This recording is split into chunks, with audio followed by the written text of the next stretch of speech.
Streaming services like Netflix, Hulu, and others for something better. Q Broadcast. For just $60 a month, you'll get access to every channel you could ever want, including HBO, Cinemax, and Stars. And the best part? There are no contracts, no hidden fees, and you're free to cancel anytime. With Q Broadcast, you can enjoy streaming live TV, movies, and top series on up to 5 devices at once. Whether you're at home or on the go, Q Broadcast makes sure your entertainment is always at your fingertips. Imagine being able to watch all your favorite channels from anywhere, anytime, without any restrictions. We're talking about thousands of movies, hundreds of TV series, and a huge library of live channels, all in one place. And don't forget video on demand and pay-per-view events. Those are included at no extra cost, so you'll never miss a big event again. Now, take a second and think about your current cable bill. You're probably paying anywhere between $100 and $300 every month, locked into long-term contracts and hit with surprise rate increases. With Q Broadcast, that's a thing of the past. It's just $60 a month. No contracts, no extra fees, no hidden costs, and no price hikes. Why juggle multiple subscriptions like Netflix, Hulu, and cable when Q Broadcast gives you everything you need in one convenient package? People everywhere are switching to Q Broadcast, saving money and getting more content than ever before. So, what are you waiting for? Click the link in the description and sign up for Q Broadcast today. Just $60 a month, no contracts, no hidden fees. It's time to take control of your entertainment and start streaming smarter.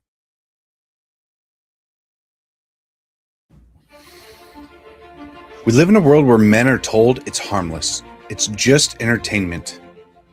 But let's stop lying to ourselves. Pornography destroys. It weakens your spirit. It dulls your drive. And it robs you of what real intimacy is supposed to be.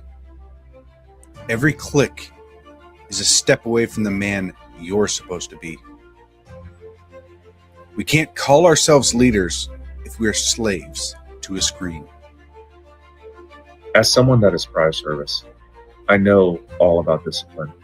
And discipline isn't out there, it's within your mind. Porn rewires your brain, weakens your will, wrecks all of your relationships. It doesn't just stay on a screen, it invades your marriage, your confidence, and your actual purpose. As men, if we don't learn to discipline ourselves, we'll be ruled by our impulses. Now, it is time to stand up and take control before this silent war takes more than you're willing to lose. Real men don't hide in the shadows of shame. We step up and we protect what's ours. We fight for our wives and kids, our own hearts. Twitter isn't just an app, it's a weapon. It's a tool used to break free and start living like the man that you're meant to be. The battle's here and it starts with you. You can stop living in shame and you can break free today.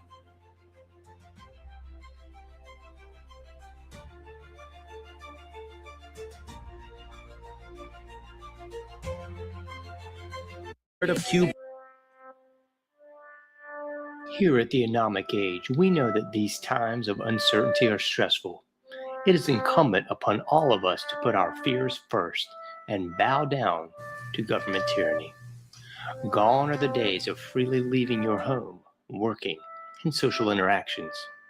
In exchange for safety, we will trade liberty. At the Anomic Age, we understand. However, just in case you want to get off your knees and stop being a sniveling coward, check out the John Age Project at anomicage.com.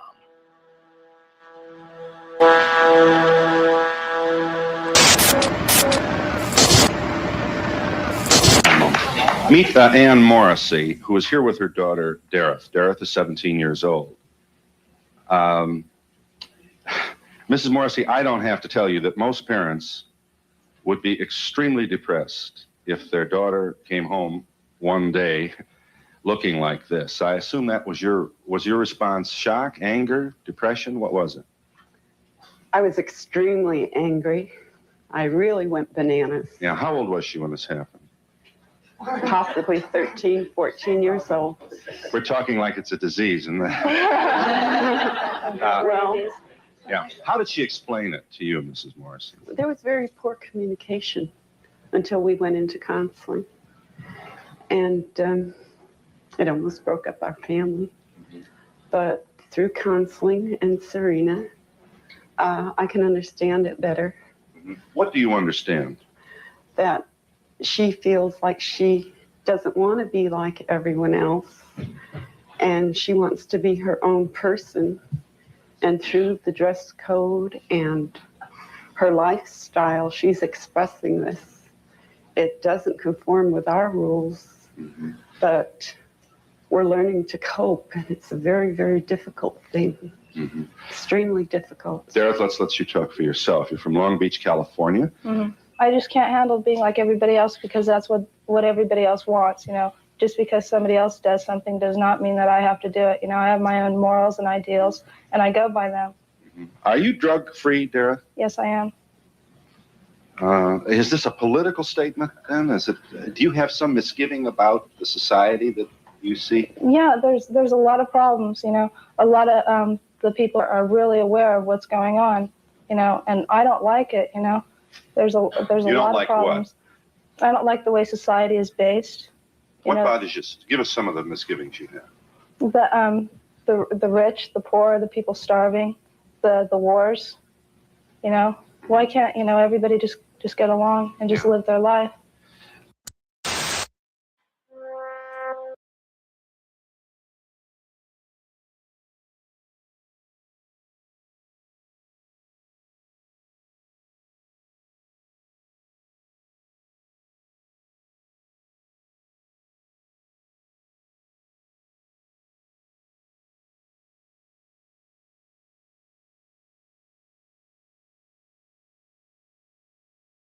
You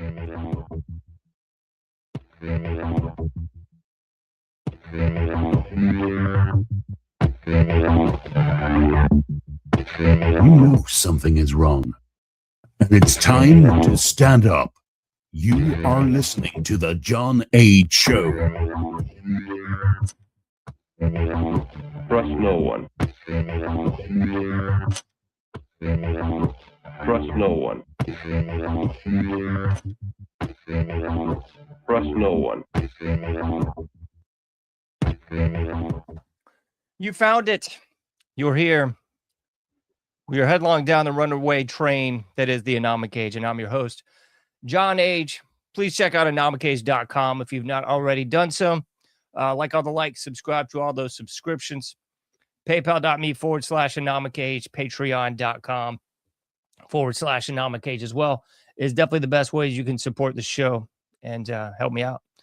We got a great guest today. I'm going to sort of cut things short because I don't want to miss a second. We got a great guest today. We got none other than Mr. Jason Jones with us. Jason is a film producer, author, activist, and Catholic human rights worker.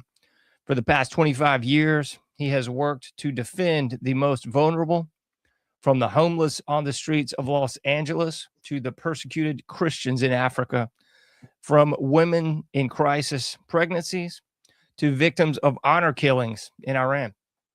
Thank you so much, Jason, for being with us, sir. It's an honor, and I want to thank you up front for making the time.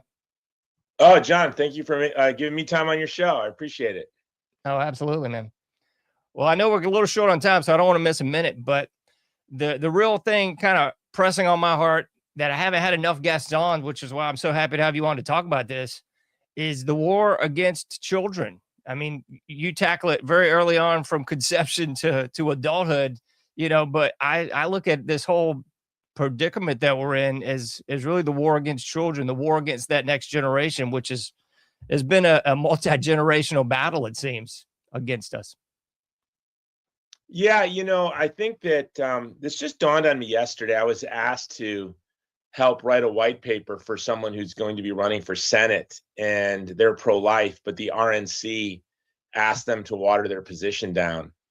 And I'm going to share with the candidate that really what you need to do is express what you actually believe to the people that you are hoping to represent. First of all, that we need to be honest.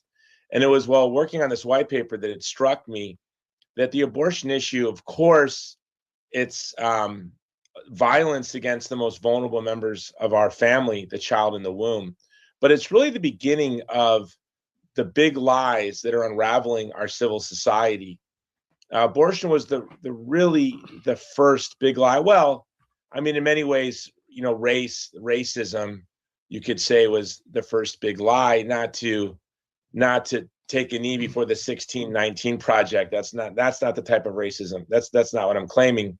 In our republic, from the very beginning, you had the wheat and the tares growing together. You had this beautiful declaration principle that our founding fathers put forth as sort of the bedrock of our republic, that we're all endowed by our creator with inalienable rights.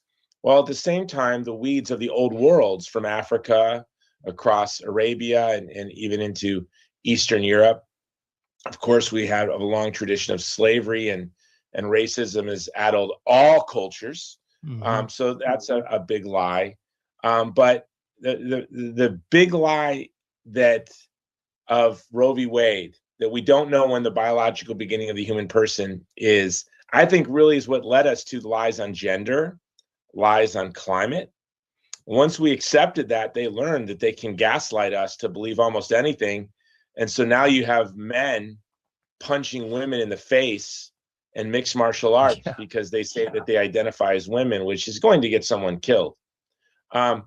So in that way, I think that abortion is the most important issue. First of all, look, it's a brutal denial of our founding principle, the same way slavery denied our founding principle.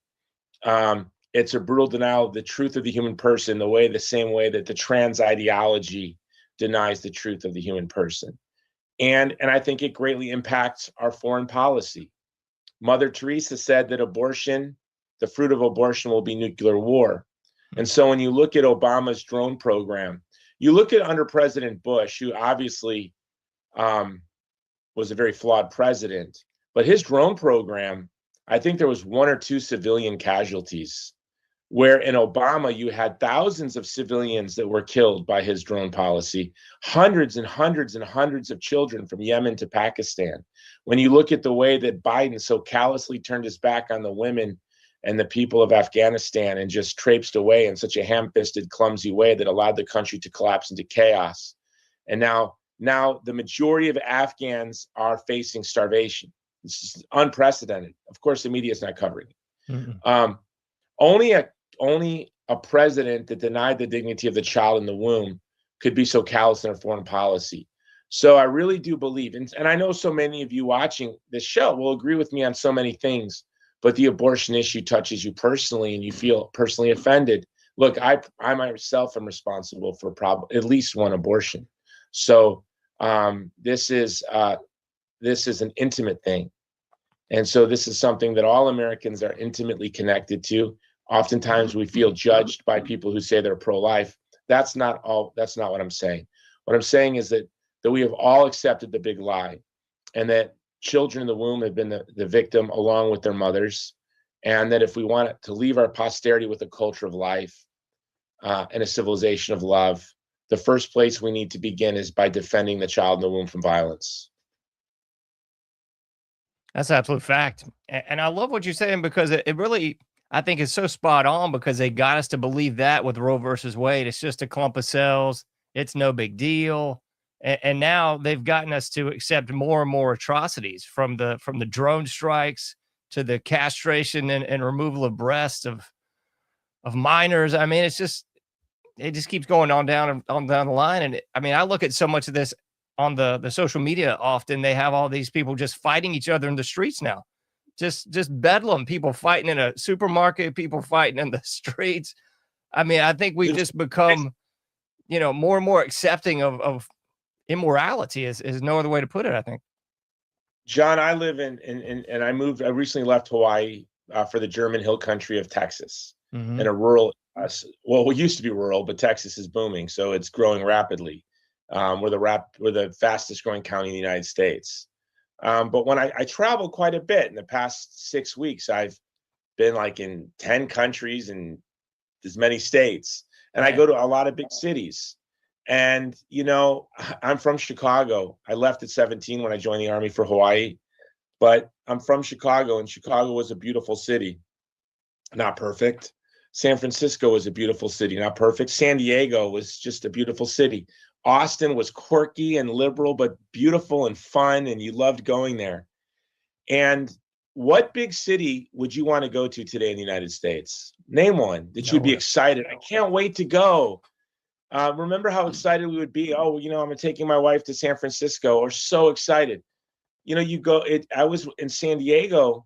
My daughter recently gave birth to her first child, my granddaughter, my third grandchild. Oh, congratulations. And thank you. I went to visit her. I was actually in London. I flew from London to San Diego. Can you believe they have a direct flight from London to San Diego? That's crazy. And San Diego is just, the last time I was in downtown San Diego was 10 years ago. Unrecognizable. I literally, this is not hyperbole, I'm not making this up. I was walking down the street and I saw a very obese woman in underwear smoking crack. Broad daylight in the heart of downtown San Diego. I was in Phoenix 2 weeks ago. In downtown Phoenix, I went into a coffee shop. They had Hawaii coffee, so I was so excited to go to this coffee shop. There was a lunatic yelling at the owner. Then a homeless man was demanding that they charge his phone and watch it while he goes out for the day. And they're like, sorry, sir, we can't watch your phone. You can't leave your phone here. You're welcome to stay here and charge the phone. And they were trying to explain that to him. We're not going to be responsible for your phone. You can't leave your phone here. And then when that ended, I said to the lady, this is wild. You need to do a reality show about your coffee shop. And then I see this look of gasp in all the baristas' faces. Behind me, a homeless man stripped butt naked and was fanning was doing this with his underwear. Oh, and I said, does this happen all the time? And she said, what? The people stripping naked? I said, yeah. She goes, no, this doesn't happen that much. Maybe only twice a month or so. Good grief. And so we have to admit, look, we're falling apart, John. I'm falling apart. You're probably falling apart. Our neighborhoods are falling apart. Our country's falling apart. And this is a sorrowful thing. And I'm a Christian, and I really just think we need to beg for God's grace, and we need to just wrestle our wills to conform to the grace that God is giving us, because it's not normal. Things in our country are not normal, and they're not sustainable. No, not at all. I mean, I've said this on my show many times, but I had some family in Memphis, Tennessee. So growing up, we would go sort of back and forth every few years to see my grandmother and my uncle and so forth. And we went out there a few years ago, I think about 5, and it was just nuts. It was just bedlam. Like, it was potholes the size of this room in the road. Every single convenience store had an armed guard out front. I was like, I mean, I was already concealed carrying, but I was like, man, I'm hyper alert now more than usual, because it's just, I don't know what's going to happen. I'm here with my daughter. It's like 5 at the time. Yeah. You need armed guards for Slurpees and Doritos now. Yeah, that's what was up. Yeah. That's what you need to put your Slurpees behind, a guy with a 9mm. It's very strange times. It's nuts. And and it has to change. It is. And it's because it's the culture of death. I want to go back to the abortion and trans issue, by the way. Please. They always say that abortion is about women's rights. They say the same thing about the trans issue. Mm-hmm. But both are really men's issues. They're to help men evade their responsibility. And they're to give, what we're seeing in the news is not women becoming men who want to compete against other boys, but these are young men who want to compete against young women. And again, it's really about empowering young men. Abortion is about empowering young men to do what they want, how they want, when they want, where they want, and evade responsibility. And the trans agenda has devolved. I believe, talk to my children about this. Initially, all of us want to be compassionate. We want to be thoughtful. As Jordan Peterson said, I would have been kind to everyone, but they wanted me to lie, and I'm not going to lie. Mm-hmm. They wanted us to lie, not just be compassionate and thoughtful, but to lie and say that a woman is a man, be compelled to. In fact, I think Jordan Peterson said he would have done it if he wasn't compelled to do it. He wouldn't be compelled to lie. He might say an untruth out of courtesy, but he wouldn't be compelled by a powerful force to say an untruth. And so we see now that the trans movement has devolved really into there's nothing compassionate about it at all. It's very cruel. It's about brutalizing young people, and how has it become about men taking jobs from women as spokesmodels for lingerie and for Budweiser and competing in amateur sports? This is just, it's really unbelievable. So at the heart of it, to any feminists here watching, there's nothing that's more patriarchal than abortion and trans ideology, the way I see it. Yeah. And it's so strange because I used to see they would sort of hushed tones talk about female genital mutilation in the Muslim culture, and that became a little bit more in your face. But now it's just, they're not even hiding. It's no holds barred. There's pictures all over social media, which I can't even look at, of women that have cut off their breasts. Just these made penises. I mean, I hate to get graphic for everybody, but I mean, that's what this really is. It's castration. It's mastectomies for no reason. It's just, it's grotesque. And this is in your face. And in the Muslim world, I have a friend who had her genitalia mutilated as a young person. And it was the women in her family and in her village that compelled her to do this. And I've seen some of these athletes, these female athletes that have been in the media saying what's so strange to them is it's so often women that are taking the side of men against women in this general.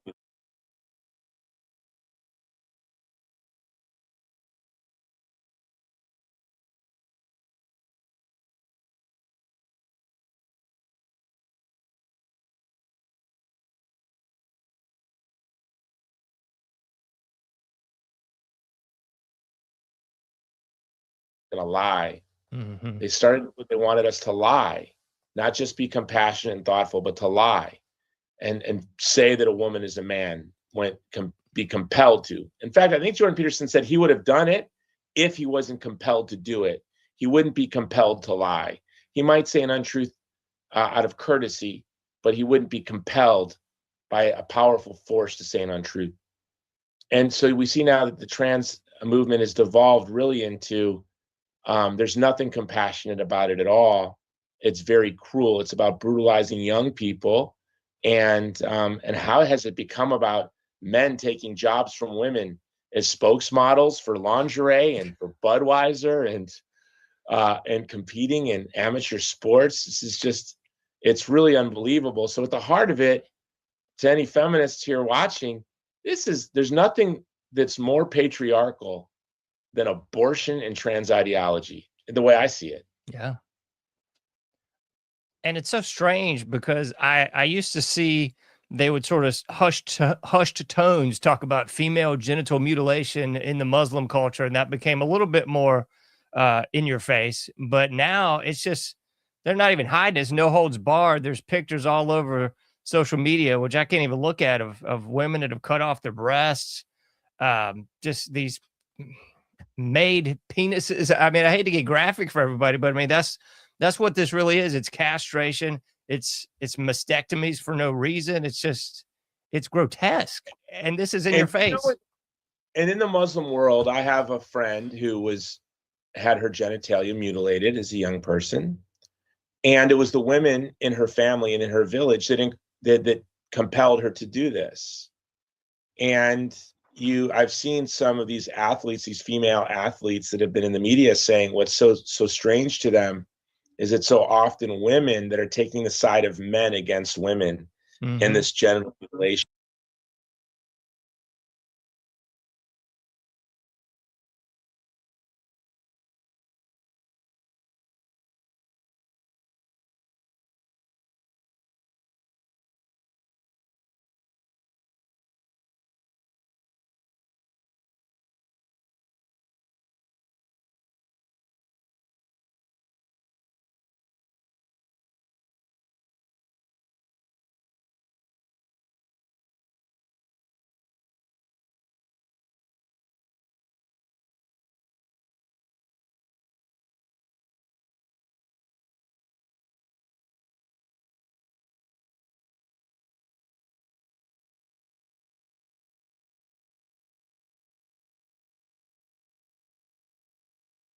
It has given us the opportunity to really fight for and articulate our vision of the human being. I love you mentioned the dignity that both sexes have, because I think that's so beautiful, and it's something that the left has tried to take from us, like that God-given masculine and feminine energy that comes together, makes that child and builds that family unit that is so sacrosanct, in my opinion, to everything. And they've done everything to say, oh, but we want to be equal. I realize that equality to a degree, but I mean, I love that the unequal nature is what makes us balanced. That strong male energy, that more compassionate female energy. I mean, that's what makes the home and fosters the love that builds those children, and they want to take that away. Yeah, and women have a strength in many ways. They're much more. I really find, especially with my work serving vulnerable communities around the world, that men, we're physically stronger. I mean, that's a fact. But in many ways, I think women have an emotional strength that men can't even begin to imagine. Like, I think if you were just to say, here's men's physical strength and here's women's physical strength, I would say here's women's emotional strength. Yeah, here's men's that's strength. true. When I'm working with refugees, when I'm working with Afghan families in hiding, when I'm dealing with Afghan freedom activists and Afghan activist women who are fighting for women's rights in the heart of Kabul today, and they're beaten and whipped and imprisoned and threatened, and they go back right out into the streets. Man. That's a very unusual strength. And what you're seeing with the trans movement, again, is an exaggeration of what is masculine and feminine. You see, in Canada recently, there was a viral video of these members of parliament in Canada to celebrate or to bring attention to domestic violence. These men wore red high heels. They wore suits and ties, and they wore red high heels, and they marched around a desk. I saw that. You saw that? Yeah. You see transgender story hour. They always have like E cups, not C. Yeah. E. That's perverse. And they have gaudy makeup, and they exaggerate what it is to be feminine in a way that frat boys would have done in a party and in a hazing ceremony in the 80s. Yeah. So what would have been seen as sexist when frat boys did it in the 80s, you can now do it at school, having a man read the children in a grotesque, exaggerated, exaggerating what it is to be feminine. And you see the same thing with the masculine. You see the women who are trans, they become men. They always take on the exaggeration of it all, which is really, it's really devastating to young people, because the affectations of manliness isn't what it is to be a man. So if you're a young, effeminate man, that doesn't make you gay. That just means, you are who you are. And if you're a young woman and you're a tomboy, that doesn't diminish your femininity. But what you're seeing in these trans activists all the time is they're really doing exaggerated stereotypes of what men and female are. The very things the left criticized, like an hour and a half ago. Yes. Not that long ago. And it's just become so absurd that we're building a beautiful coalition. I mean, on our side now, we have everyone from Joe Rogan to Robert Kennedy Jr., to Tulsi Gabbard, to Dave Chappelle. I mean, they've given us everyone. I mean, even Bill Maher runs over to our side every once in a while. I think Bill Maher would rather live on our side, but he needs to, he probably has debt or taxes he has to pay. I don't know. But they're really handing America over to us. And that's why they're increasing censorship. Today, Tucker Carlson was fired from Fox News. I don't know if you saw that. So, and I think the censorship is going to be ramped up, and they're going to call us all sorts of names. But it's something I always tell my children, is that we need to love people more than we worry about being liked. Mm-hmm. And, it would not be loving to allow these bizarre ideologies to run amok, because they can go in unexpected, dangerous places. What started in the late 19th century with Germans getting into ruins and the maypole and old poetry, no one could have imagined would have by leaps and bounds led to the rise of Nazi Germany. And we're seeing the same things with no one would have imagined in the 1950s or 1960s, the environmental movement progressing to where it has progressed. And we could have never imagined in the 1990s. Well, a lot of thinkers did. I remember, Francis Schaeffer, the Reformed theologian in the 1970s, kind of saw where this was headed. But I would not have seen, and I remember in the 1990s being an atheist libertarian, talking to my friends who are really adamant about battling same-sex marriage, which I was doing. I was helping as chairman of the College Republicans because I saw them as common allies in my battle to defend the child and woman from violence. But there, I really wasn't passionate about it. And they said, Jason, don't you understand? This is going to lead to the normalization of pedophilia. Mm-hmm. This is going to lead to, and all of these things. I said, how can you say that? How can you say that being trying to show some kindness and decency to people with same-sex attraction is going to lead to the normalization of pedophilia? That's a very offensive thing to say. Okay, but it happened. Yeah, it really did happen. And so where are we going to go from here? I mean, where is the next great leap, into the dark going to take us? Because I think it's in a very dark place right now. it sure is. And I completely agree. And I was probably the same way in the 90s also. I mean, I was kind of like, oh, it's no big deal. I didn't see where it was going to lead. And now we see right where it leads. And I got to hold the churches, I think, so culpable for this, because I think a lot of Christians just kind of went with that, just accept it kind of mentality. The World Council of Churches, if you will, has kind of infiltrated so much and gotten people just to go along to get along. I don't know how to say it any better. They did it with abortion. They're doing it with trans now. So. Yeah, no. And look, we're all in this together. We need to have an absolute victory, right? Because what should victory look like? It should look like we can watch a football game together. Yeah.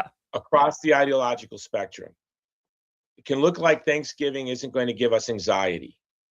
It can look like we're allowed to have a diversity of opinions. And I can say on the right, I think we do a much better job. I don't know if we were always this way, or if those of us who just grew up conservative and then, in the past 50 years, we were the minority in our high schools and our universities.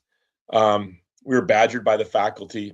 So we had to be really open to a diversity of opinion. I don't know if it's just by the nature of what we believe. In fact, what are conservatives? I mean, traditionally in the English-speaking world, a conservative was a properly understood a liberal. A liberal. And Edmund Burke, we would call it classical liberalism. But this idea of free speech, private property rights, this is what freedom of religion, this is what we meant by liberal.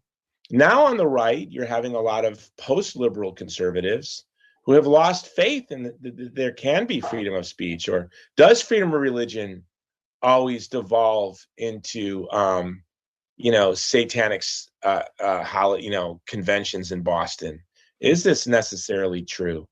And I hope not, because I really do want to, continue to advocate for a fair and free society. Yeah, I mean, I think in the end, that's what we all want. I mean, I'd love to just have a nice holiday meal with all the family and extended family and not have to go into it going, all right, let's just talk about what exactly, or like, let's disagree. Like, no one's more pro-life than, listen, I became pro-life. The abortion issue fell on me like a rock. I didn't choose it. My high school girlfriend got pregnant. We conspired to hide it while I joined the Army. Till I got back from basic training, we would tell her parents. Her father found out. We were naive that we could hide it for 12 weeks. Yeah. And he took her to get a forced third trimester abortion. And so for me, it's a very personal issue. Okay. But I don't get angry at all when people disagree with me, because I know the person I'm talking to might have been abused by her stepfather. Yeah. And the pregnancy was the most startling and horrifying experience of her life. And she went to an abortion clinic and she felt like it saved her from this shame and from this abuse. So I understand that people have different experiences and are coming from different places, and I can talk to them about anything. Now, when I'm Catholic, when people are intentionally impious or extremely ignorant and misrepresent what the church teaches, hold on one second. Sorry about that. No problem. Misrepresents what the church teaches. I can be angry, right? If you're going to blaspheme in front of me, I can be angry. If you gaslight me, I can get angry. But if you approach me honestly and you disagree with me, it doesn't upset me at all. Why? Because I'm a grown-up. Yeah. You know, I have people I love who disagree with me on so much. And so I know people are coming from different experiences. And maybe your sister had an abortion and you took her. And when you hear me say I'm pro-life, you feel like I'm insulting your sister. Mm-hmm. Sorry about this. I'm going to No, shut this that's off. Yeah, I think that's one of the key elements of this. It all seems to be so emotionally charged now. There doesn't seem to be any sort of civil discourse. It seems to be a whole lot of finger pointing and getting loud and you know, even getting violent and crazy in in conversations now, which, you know, really as adults, like you said, it shouldn't really be like that. Yeah, no, and it's you see people who get so worked up for every and all issue. Yeah. It's not even the hot button issues. It's issues. I spoke once at a Catholic high school and I used gender pronouns. And I got a letter from the principal that said this was offensive. This was maybe 7 years ago. I had no idea that gender pronouns could in any way be offensive.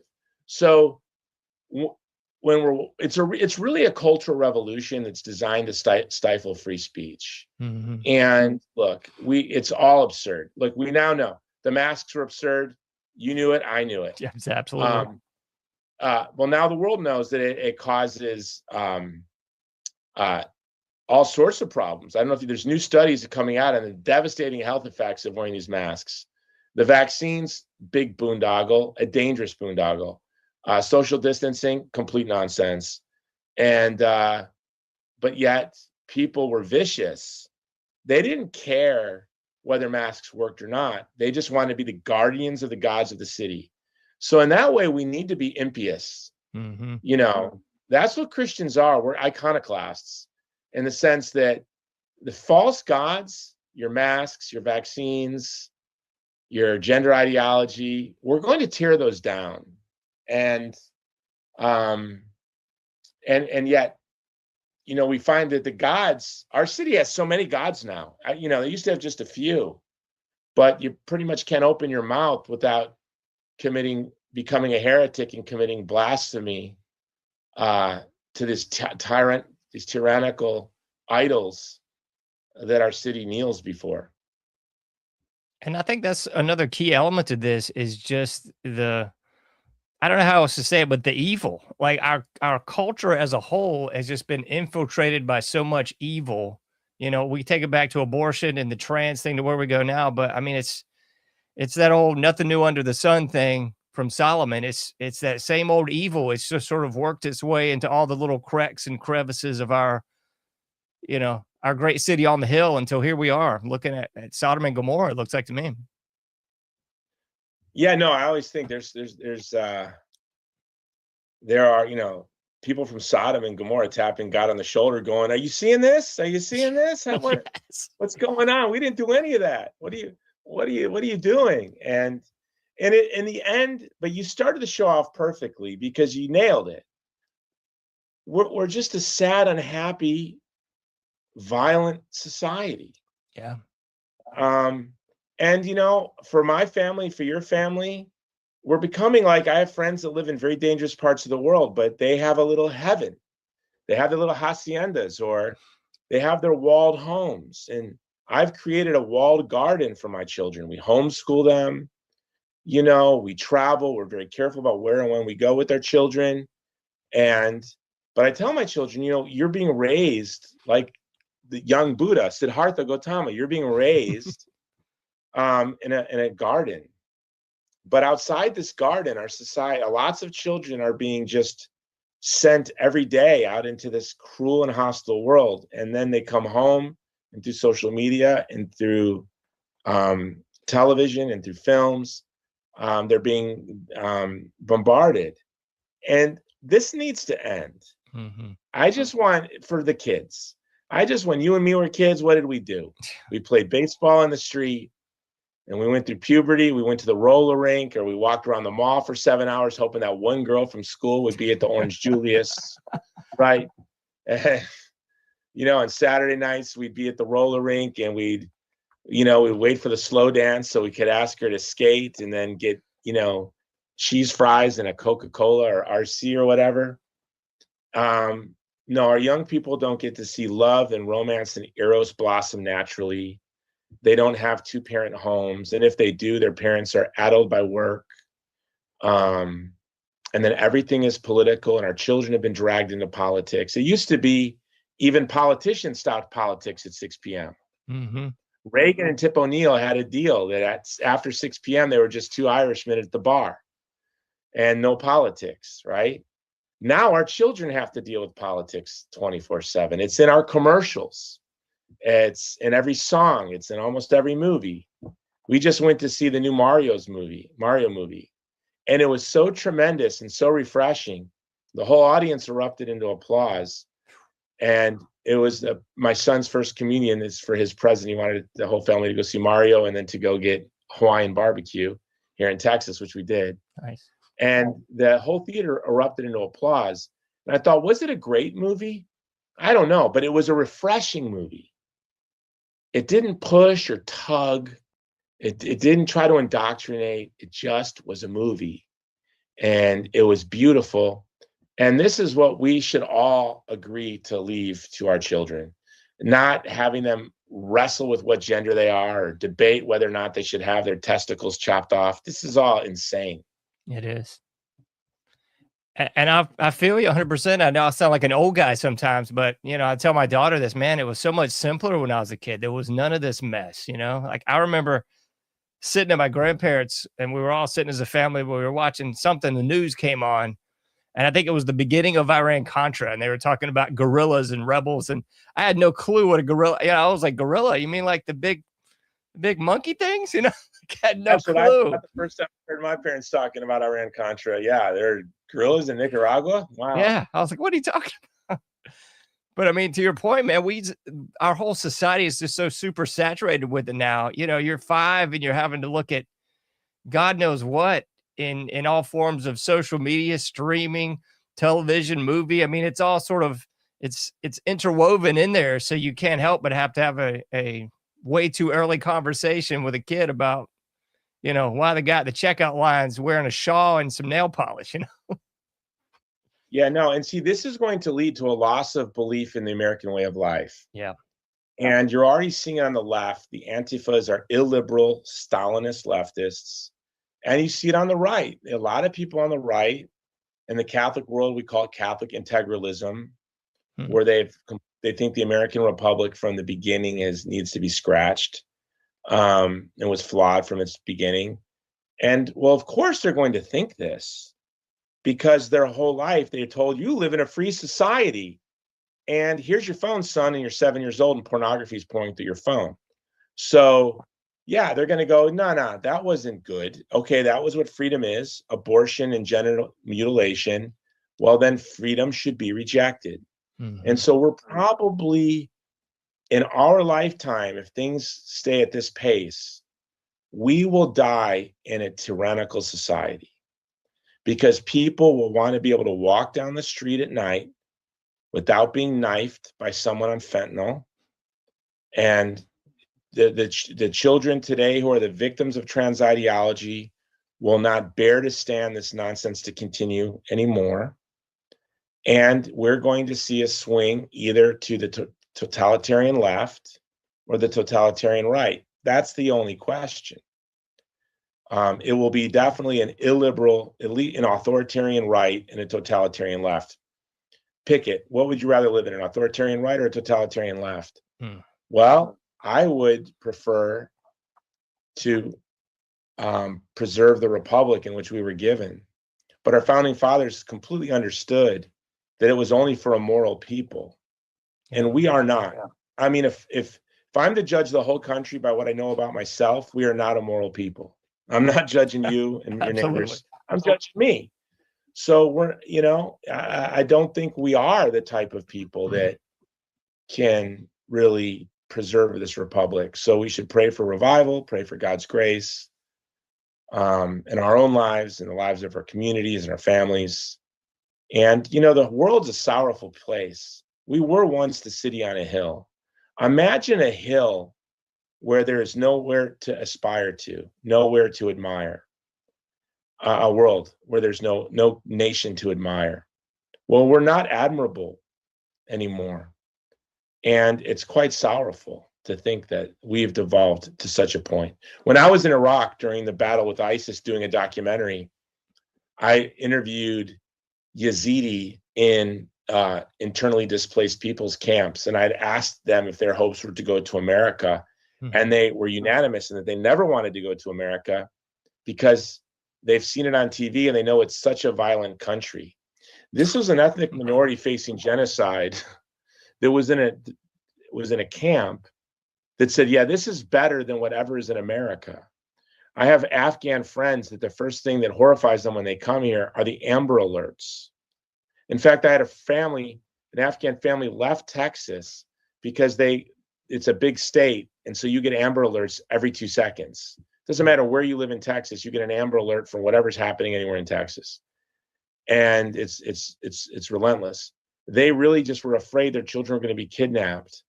And so they left Texas for Virginia. So, it's real, when you look at what's happening in Afghanistan, Iran, Iraq, Syria, Sudan is a total catastrophe today. 16,000 Americans are about. I pray Biden does a better job with these Americans left in Sudan than he did with the Americans left in Afghanistan. We'll see. But how sad for the world that there's no longer a city on a hill. Mm-hmm. So I think we owe it to our posterity, but we owe it to the world to be stewards of what we've inherited. And we need to really pull each other up, dust each other off, and to make America good again. I'm more interested in us being a good people than a great people. That's a pretty You'd rather good have a point. good father. You'd rather have a good father than a great father, wouldn't you? Yeah.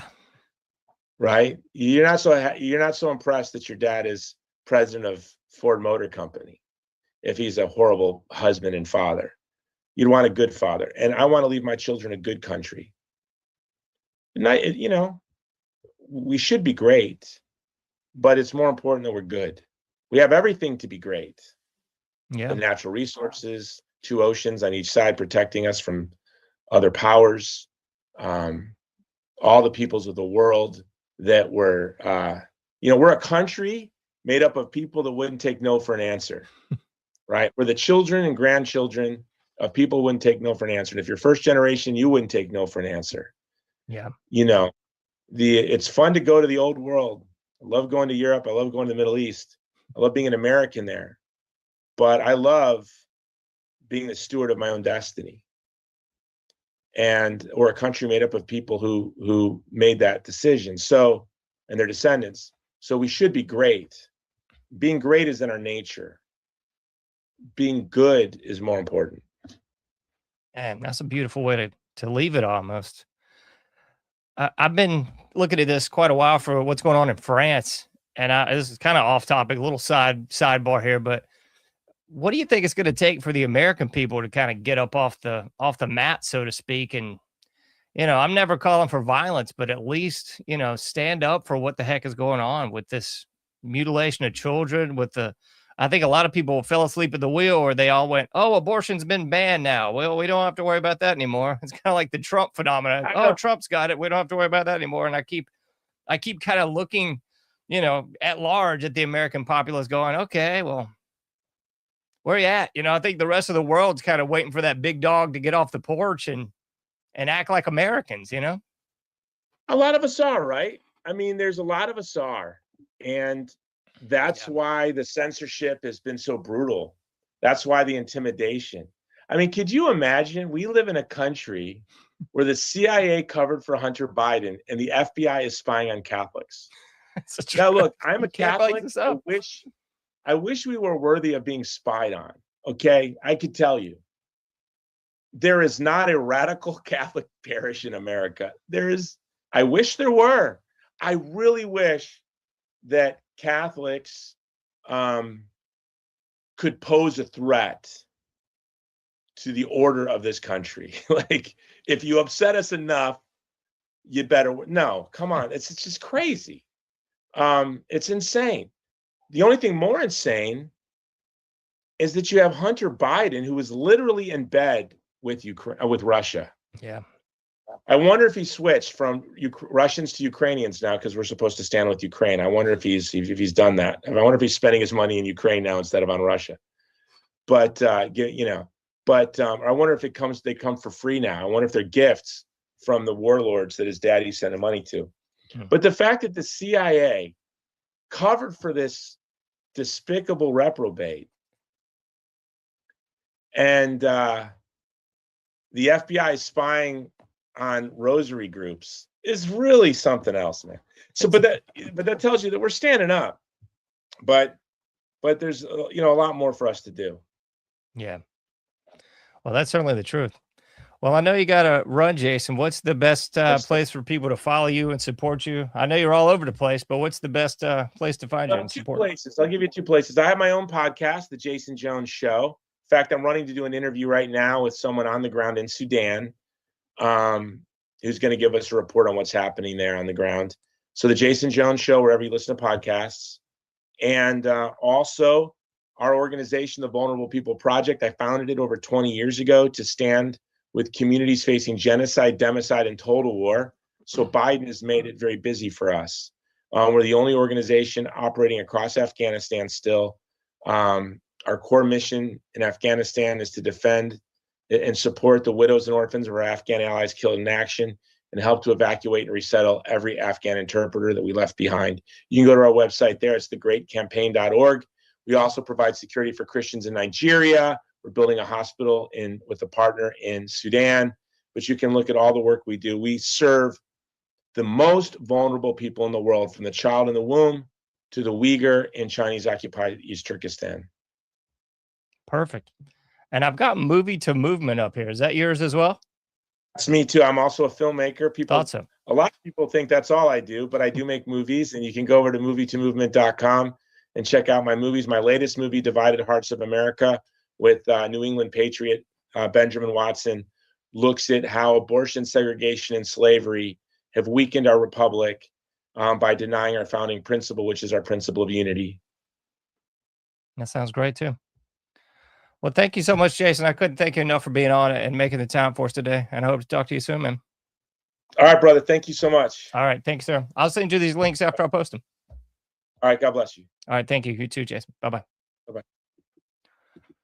All right, folks, if you missed any of that, please check out anomicage.com. It's where you can find all things me, all things this show. So anomicage.com is where you're going to find this show and so much more. Always say paypal.me/anomicage, patreon.com/anomicage as well. As I always say, you can't do everything, but you can do something. Please try to get out there and do your part, and I'll be seeing you sooner than later in the Anomic Age.